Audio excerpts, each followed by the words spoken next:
fellow Jew, right, and a Zionist, right, I'm just telling you, you can disagree with me all you want, that this doesn't give me a space. And I am part of a generation that is Israeli, that is Zionist, and that wants to change the reality of the Palestinians over there.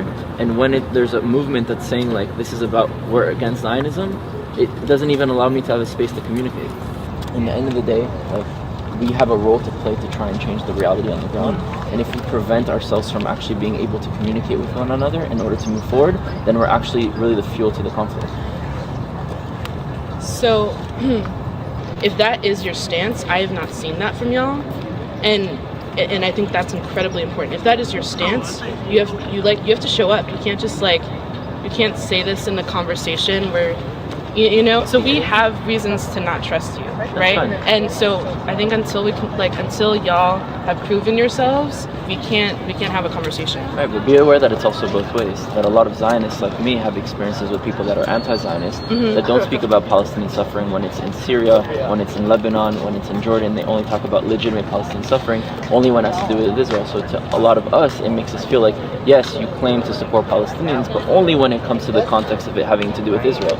So you actually want to keep Palestinians suffering. And I don't think that's what you're necessarily doing, right? The reaction but that's is not like the point. That's not the point of what I was saying. Like I feel like you're right, still but no, I'm just saying like vice versa. There's both of those experiences from both sides. Okay, for sure.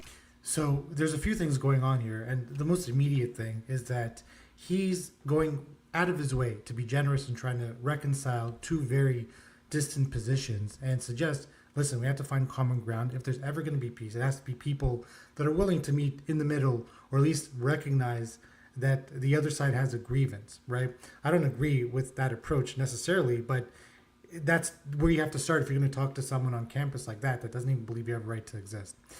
And what happens when you approach someone like that woman in that video is that she met him with complete distrust. She says, well, you have to earn some trust. It's like, what are you talking about? It's just a guy that's giving you his opinion. What trust? You know, the Israelis have time and again tried to make peace with the counterparts on the other side, and they have where peace was possible. And in fact, I think this is a mistake this gentleman made, is that he suggested that the right-wing parties have some disinterest in peace, where all the major land giveaways for peace have been from right-wing parties. And there's no reason to just demonize one party in the political aisle in Israel and suggest that they have no interest in peace and even giving land for peace. I don't know why he would say that. Again, maybe he's just trying to reconcile. But the bottom line is this lady has no interest in reconciling.